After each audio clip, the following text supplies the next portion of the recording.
Pessoal, então no Isto é Histologia de hoje, nós vamos estudar o sistema reprodutor masculino. Vamos ver as características histológicas dos testículos, epidídimo, ducto diferente, uretra, pênis e glândulas anexas. Ok? Inicialmente, nós vamos falar um pouquinho sobre a estrutura do testículo para a gente entender depois lá na histologia. Tá? Externamente, o testículo possui uma espessa cápsula formada por tecido conjuntivo fibroso, que é a túnica vaginal. Tá? Ela possui suas camadas, a camada parietal e a camada visceral. A visceral está em contato direto aí, recobrindo todo o testículo. Logo abaixo da túnica vaginal, nós temos a túnica albugínea. A túnica albugínea também é formada por tecido conjuntivo fibroso e ela divide, tá? Como nós vemos aqui, o testículo em vários compartimentos. Tá? Esses compartimentos são preenchidos pelos túbulos seminíferos. Tá? Nós temos aí uma quantidade variada de túbulo seminífero que vai preencher cada um desses compartimentos chamados de lóbulos. Ok? Esses túbulos seminíferos vão desembocar todos eles na rede testes, e a rede testes, através dos ductos eferentes, vão levar o sêmen, os espermatozoides produzidos para a cabeça do epidídimo, da cabeça para a cauda e da cauda para o ducto deferente. Tá, ok? Então nós vamos ver um pouco a histologia primeiramente do testículo. Então nós temos aqui um corte histológico do testículo. Externamente nós observamos, tá, a túnica albugínea. Ela é formada por tecido conjuntivo fibroso, e aqui nós observamos a compartimentação do testículo, formado vários lóbulos. A glândula ela penetra, formando pequenas trabéculas do tecido conjuntivo fibroso, que ela vai dividir o testículo em vários compartimentos, e esses compartimentos são preenchidos pelos túbulos seminíferos. Aqui nós temos um corte, tá, do epidídimo. Ok? Então, se nós observarmos, como eu falei, externamente, nós temos a túnica albugínea formada aí por uma espessa camada de tecido conjuntivo fibroso. No interior de cada compartimento, como nós comentamos, ele é tudo preenchido por túbulos seminíferos. Esses túbulos seminíferos, aqui em outras regiões, nós vemos vários túbulos seminíferos, e muitas vezes entre eles nós encontramos células intersticiais, células produtoras de andrógenos, também chamadas de células de Leydig. Tá, ok? Então, basicamente, o parênquima do testículo é formado por túbulos seminíferos intercalados a grupos de células intersticiais ou células de Leydig. Tá? Aqui nós vemos um detalhe. Essas células elas estão no interstício entre os túbulos. Histologicamente, tá, o túbulo é formado, tá, por um epitélio chamado de epitélio germinativo. Tá, ok? Então nós temos aí vários cortes de túbulos, esses túbulos compostos por epitélio germinativo. Aqui no detalhe nós vamos falar um pouquinho sobre essas células que compõem o epitélio germinativo, mas antes disso nós precisamos entender um pouquinho a composição do epitélio germinativo. Aqui nós temos as células peritubulares, elas circundam, tá, os túbulos, e sobre elas a lâmina basal do epitélio germinativo. Existe uma célula muito importante que ela compartimentaliza o tubo digestivo, que são células de sustentação chamadas de células de Sertoli. São células extremamente importantes, Porque elas dividem basicamente o tubo em dois compartimentos. Nós temos o compartimento basal, onde ficam células chamadas de espermatogônia, tá? E as células que vão dar origem, um outro compartimento, as células que vão dar origem aos espermatozoides. Tá? Esse compartimento, a gente vê aqui o compartimento da luz, porque aqui nós temos a luz do tubo e essas células, ó, elas estão em contato com a luz, porque nós vemos aqui que existe uma continuidade, tá? Essas células aqui, elas estão inseridas entre as duas células de Sertoli em comunicação com a luz do tubo. Esse compartimento ele é formado, tá, a partir da união de dois prolongamentos de células de Sertoli. Tá? As células de Sertoli, eles emitem prolongamento e na região basal eles formam uma união extremamente forte e bastante seletiva. Então nós temos, porque os capilares, né, que vão irrigar essa região abaixo dos túbulos, eles são capilares bastante fenestrados, então várias substâncias conseguem passar para esses capilares, mas essas substâncias não podem chegar à luz, tá, dos túbulos seminíferos. Então, a união entre esses prolongamentos, né, faz com que os componentes que saem pelas fenestras e ficam aqui no compartimento basal, tá, eles não chegam à luz. Tá? Por isso que essa união entre dois prolongamentos é chamada de barreira hematotesticular. Essa barreira, né, que se forma, ela impede que os constituintes que estão no sangue em contato aqui com as células de Sertoli e as espermatogônias, que esses constituintes cheguem à luz do testículo. Ok? Então nós vamos observar lá no epitélio germinativo células grandes que nós não conseguimos delimitar elas bem, porém é fácil da gente identificar elas. Nós vamos ver, elas são chamadas de células de Sertoli, são essas células de sustentação, tá? E as células que vão dar origem aos espermatozoides são chamadas de espermatogônia, são células que estão em contato com a membrana basal, tá? Espermatogônias do tipo A e espermatogônias do tipo B. A gente não consegue diferenciar elas ali na histologia. Essas espermatogônias do tipo B, as espermatogônias do tipo A, elas se dividem e dão origem a uma nova espermatogônia do tipo A ou a espermatogônia do tipo B. A espermatogônia do tipo B, ela vai se dividir e dar origem a um espermatócito primário. O espermatócito primário dá origem ao espermatócito secundário e o espermatócito secundário origina as espermátides. As espermátides, elas vão sofrer diferenciação até formar o espermatozoide, tá? Final, o espermatozoide maduro, tá ok? Então nós vamos observar, essas são as células que compõem o epitélio germinativo, tá? Células de Sertoli, espermatogônias, espermatócitos, espermátides e alguns espermátides já bastante evoluídas, maduras e espermatozoides, tá ok?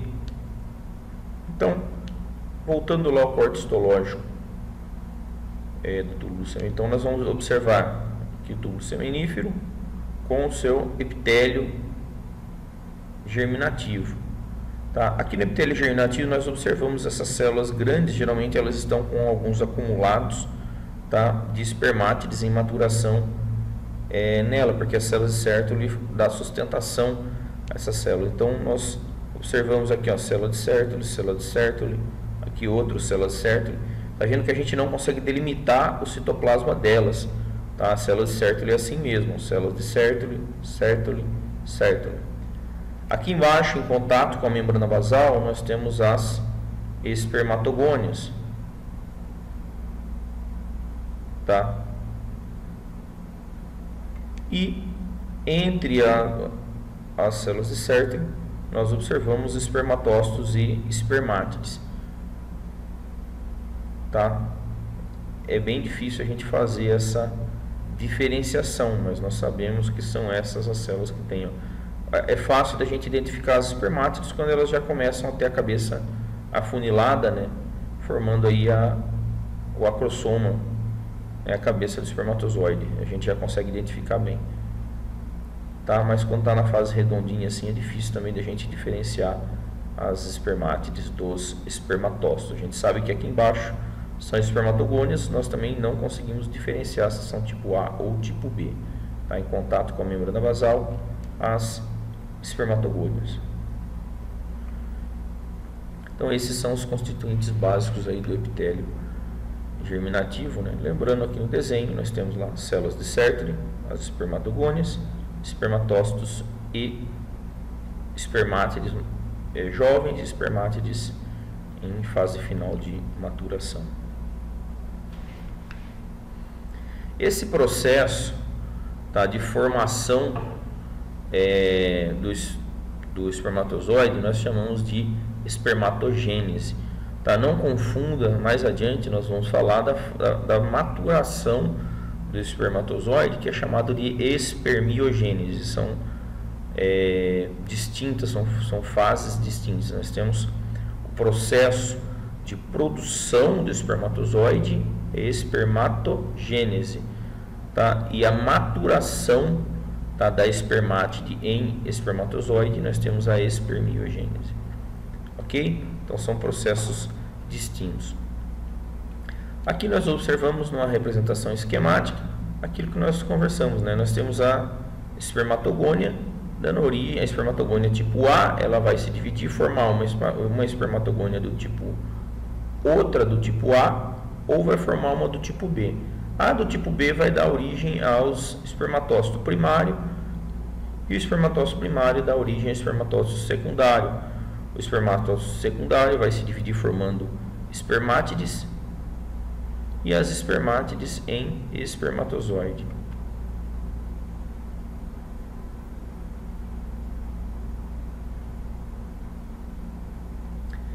Certo? Reparem aqui os tipos de divisão. Tá? Da espermatogônia, que é 2N, nós vamos formar espermatogônias também 2N, então por mitose. O espermatócito primário também é uma divisão por mitose.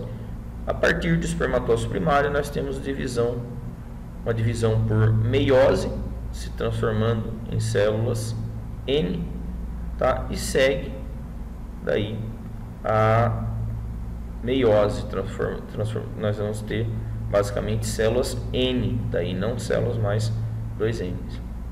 Ok? Aqui nós temos um desenho esquemático, né? A representação da espermatogênese inserida, né, nas células de Sertoli. Então, nós vemos lá o espermatogônio tipo A, espermatogônio tipo B, espermatócitos, espermátides, tá? Espermátides maduras, espermatozoides, espermátides em fase final de maturação e os espermatozoides.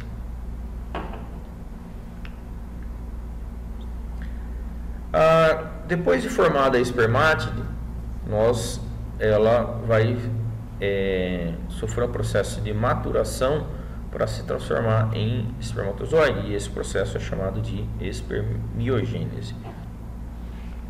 Tá ok? Nós temos inicialmente lá no espermátide, né, o núcleo, aqui o seu complexo de Golgi. O complexo de Golgi ele vai formar, tá, uma substância, um grânulo chamado de grânulo acrossômico. Esse grânulo acrossômico vai formar o acrossoma, que contém as enzimas lá que vão ajudar na penetração no ovo. Tá, então, inicialmente, nós temos uma fase em que é produzido o grânulo acrossômico e os centríolos, né, eles começam a migrar e na tentativa de organizar um flagelo. Então, nós temos a migração. Nós temos a formação do grânulo acrossômico de um lado e os centríolos e mitocôndrias começam a migrar para o lado contralateral, para o lado contrário, aonde começa a se formar o grânulo acrossômico. Tá? O grânulo acrossômico vai dar origem ao acrossoma e os centríolos vão formar os flagelos, que serão alimentados, né, por ATPs produzidos pelas mitocôndrias. Então, nós temos aqui nessa fase, tá? A vesícula acrossômica ela começa já a envolver o núcleo, ainda temos aqui a migração das mitocôndrias e já a organização do flagelo. Aqui numa fase mais adiantada, formando já o capuz acrossômico, as mitocôndrias ainda em migração, o flagelo né, normalmente vai se tornando mais comprido ainda, e as mitocôndrias vão começar a se organizar ao redor do flagelo. Normalmente nessa fase final começa a formação de corpos residuais, que são perdas, tá, de porções do citoplasma para reduzir, né, o volume citoplasmático do espermatozoide. Aqui nós já temos a formação do acrossomo, né, ao redor do núcleo, a formação da peça intermediária com as mitocôndrias organizadas, enfileiradas junto ao flagelo, e aqui, né, formando a cauda, um longo flagelo formando a cauda do espermatozoide. E aqui o espermatozoide já maduro, né, com a cabeça, peça intermediária e cauda. Então esse aqui é o processo chamado de espermiogênese, como uma espermátide vai se diferenciando até formar, né, o espermatozoide. Tá? E as espermátides, tanto espermatócitos como espermátides, elas dependem muito de substâncias produzidas ali pela célula de Sertoli. Elas estão inseridas, né, as células de Sertoli dão todo o suporte e nutrição a essas células. Na fase final, as espermátides elas ficam inseridas até a fase final de maturação no citoplasma das células de Sertoli. Então, tem função de suporte, proteção e nutrição dos espermatozoides em desenvolvimento. Ela faz também a fagocitose dos corpos residuais, né? Nós comentamos que durante a espermiogênese as espermátides vão perdendo fragmentos, né, do seu citoplasma. Esses fragmentos são fagocitados pelas células de Sertoli. Realiza também função de secreção, né, de várias substâncias que vão alimentar, né, essas células, que vão possibilitar a nutrição dessas células, tá, tanto das espermatócitos e espermátides. Tá? Realiza também a produção de hormônio antimileriano, que vai fazer a regressão durante a fase de determinação da genitália externa, vai fazer regredir o ducto de Miller, que normalmente dá, quando ele se desenvolve, dá origem aos organismos sexuais, órgãos sexuais femininos. E tem também a importância na barreira hematotesticular, né, porque é a união de dois prolongamentos desse citoplasma que vai fazer com que os constituintes sanguíneos não cheguem à luz, tá, dos túbulos seminíferos, né? Então esses prolongamentos eles formam junções, gap junctions muito fortes e são extremamente seletivos, permitindo que algumas substâncias apenas cheguem até a luz do túbulo. Então são as principais funções aí das células de Sertoli. Bom, finalizado então a estrutura, nós vimos as células que compõem aí o epitélio germinativo. Nós vamos prosseguir depois. Nós vimos aqui a estrutura que compõe, né, o parênquima dos testículos. Nós vamos verificar agora a estrutura externa, né, composta pelo epidídimo, né? Os ductos retos, rede testes e ducto eferente levam os espermatozoides produzidos aqui no testículo até o epidídimo. O epidídimo é um ducto longo, né, todo enovelado, com cápsula própria, tecido contígeo fibroso, e ele é bastante enovelado. Nós vemos aqui aqui é o mesmo, é um único túbulo, tá, que ele vai se enovelando. Então nós vemos vários cortes do mesmo túbulo, né, compondo aqui a cabeça e a cauda aqui do epidídimo. O túbulo, né, que compõe o epidídimo, ele é formado, nós vemos aqui vários cortes do túbulo, né, no interior nós temos a grande quantidade de espermatozoides já maduros, né? Então os túbulos do túbulo do epidídimo, ele é formado por um epitélio pseudoestratificado, colunar, ciliado, tá? Nós vemos cílios aqui, são chamados de estereocílios, tá? E externamente a esse epitélio, nós temos 1 a 2 camadas de músculo liso, tá? Essas células musculares, elas contraem, e a contração delas, juntamente com o batimento dos estereocílios, ajudam no fluxo, né, do espermatozoide, indo para a cauda lipidíneo e posteriormente para o ducto deferente. O epitélio pseudoestratificado aqui do túbulo do epidídimo, ele é formado por 2 tipos de células, né? Temos as células colunares ciliadas e células redondas basais, são células que ficam aqui na porção basal, tá, desse túbulo. Essas células redondas, elas não têm contato, tá, com a superfície, com a luz do túbulo. Elas são células baixinhas, né? Nós temos as células colunares, que são mais altas, tá, e essas sim têm contato ali com a luz e com os espermatozoides. Então nós temos o epitélio pseudoestratificado formado por células redondas, nós vemos aqui, e células colunares ciliadas, né, contendo estereocílios.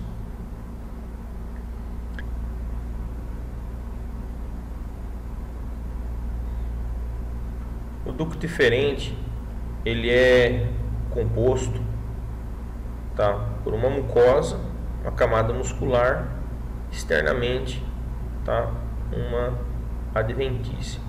A mucosa é formada por epitélio pseudoestratificados colunar ciliado com estereocílios, depositado sobre uma membrana basal formada por tecido conjuntivo fibroso e elástico. Aí no detalhe nós observamos as células colunares, os estereocílios e aqui as células redondas, né, que nós comentamos aí nesse epitélio pseudoestratificado.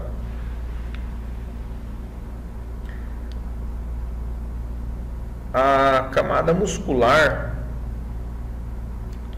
é formada por músculo liso. Nós temos aqui uma camada longitudinal, uma camada média circular, tá, e uma camada externa também longitudinal. Tá, nós vemos aqui que a luz é pequena e é uma vasta camada muscular. Tá? A contração da musculatura e a luz pequena faz com que, e juntamente, né, com o batimento dos estereocílios, fazem com que no momento, né, da ejaculação, todo o sêmen, né, que estiver acumulado na cabeça do epidídimo seja levado ao ducto deferente, e então o ducto deferente ascende até a uretra, posteriormente, né, ao meio externo. Tá, ok? Então, por isso, dessa vasta musculatura e a luz, né, a luz fina com a vasta musculatura possibilitam que os espermatozoides sejam levados com uma maior rapidez até a uretra, né? Então, o batimento dos estereocílios juntamente com a contração dessa musculatura é que levam os espermatozoides até a uretra.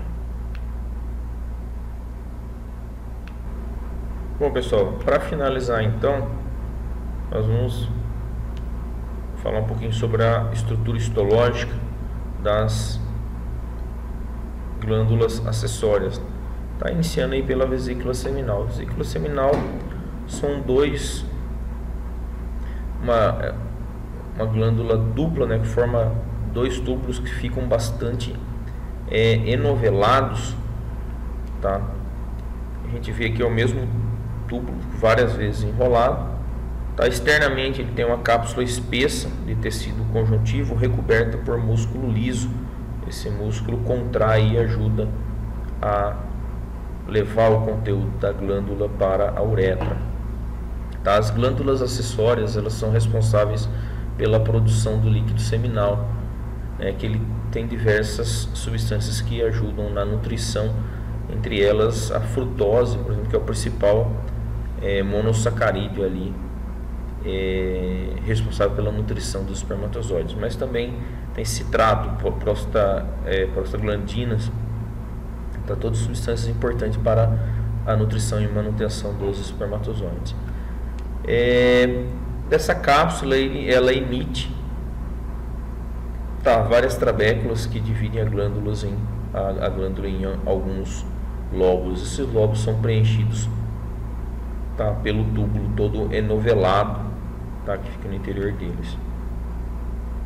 O epitélio, ele é epitélio colunar alto, tá, depositado em uma lâmina basal formada por normalmente uma a duas camadas de célula de tecido conjuntivo e células musculares, tá? O epitélio simples colunar, tá? E aqui nós vemos o conteúdo, né, no interior da lusa.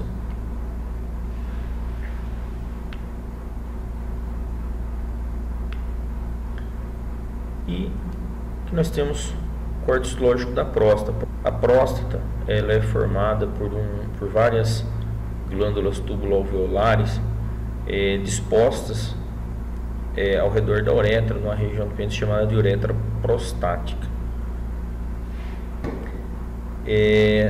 A próstata, ela é formada por um epitélio colunar e às vezes pseudoestratificado, isso aí vai variar, entremeado a tecido conjuntivo fibroso e fibras musculares, né? Esse tecido, ele, durante a ejaculação, né, o músculo contrai e facilita também a expulsar o conteúdo produzido, né, pela próstata, ajudando a compor o sêmen. Nós observamos aqui, então, tecido muscular e tecido conjuntivo entremeado, tá? As glândulas tubulo-alveolares. Nós observamos aqui o epitélio, muitas vezes é epitélio simples cilíndrico, em algumas regiões ele pode ser pseudoestratificado.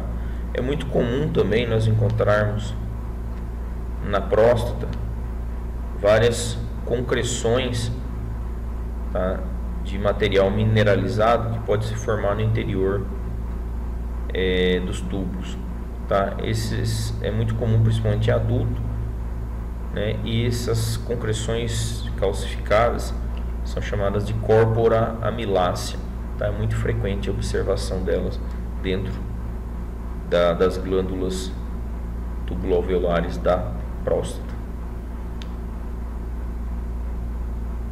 Tranquilo, gente, é uma estrutura bastante simples. Aqui a gente vê vários, né, os vários enovelados das glândulas tubulo-alveolares entremeadas a tecido conjuntivo e fibras musculares, né? Então o tecido contrátil e fica ao redor, inserido, né, em meio à uretra.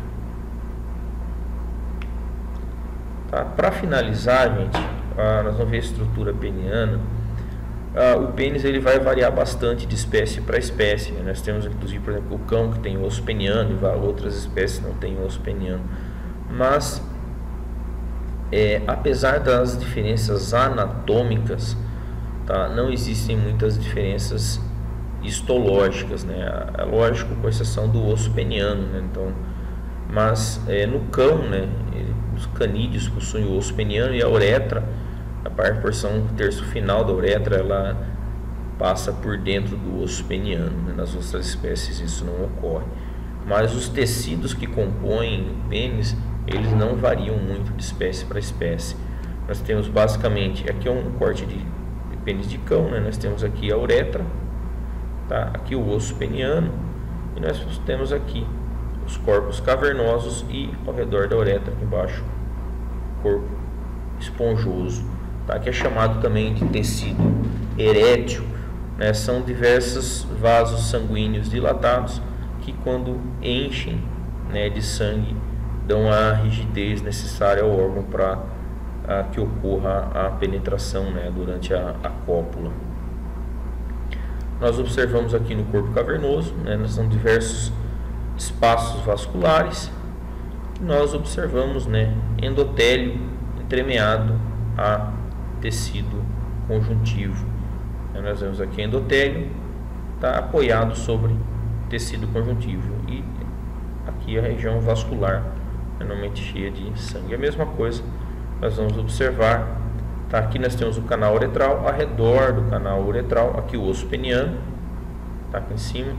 Então, aqui nós temos o canal uretral, ao redor do canal uretral, tá? O corpo esponjoso, que também é tecido erétil, né? Da mesma forma que nós vimos lá no corpo cavernoso, né? Então nós temos aqui o endotélio, né? São espaços vasculares, tá? Depositados, tá? Sobre tecido conjuntivo fibroso. A uretra, né? Ela é formada, tá? Por epitélio de transição, da mesma forma que nós vimos lá na bexiga. Então, ok, não tem muito a acrescentar. Então, essa é a estrutura básica aí que nós observamos no pênis. Ok, pessoal, então como nós comentamos, apesar de muitas vezes existirem diferenças anatômicas importantes, as diferenças histológicas elas não são tão gritantes assim com relação ao pênis entre as espécies, tá? Nós vamos ter basicamente tecido erétil na porção superior, compondo os corpos cavernosos, tá? A uretra ao centro e ao redor da uretra, tá? Os corpos esponjosos. A uretra é recoberta por uma mucosa de epitélio de transição mesmo, que nós vimos lá na bexiga. Tá ok, pessoal? Então finalizamos aí o sistema reprodutor masculino. Um grande abraço a todos e até a nossa próxima aula no Isto é Histologia.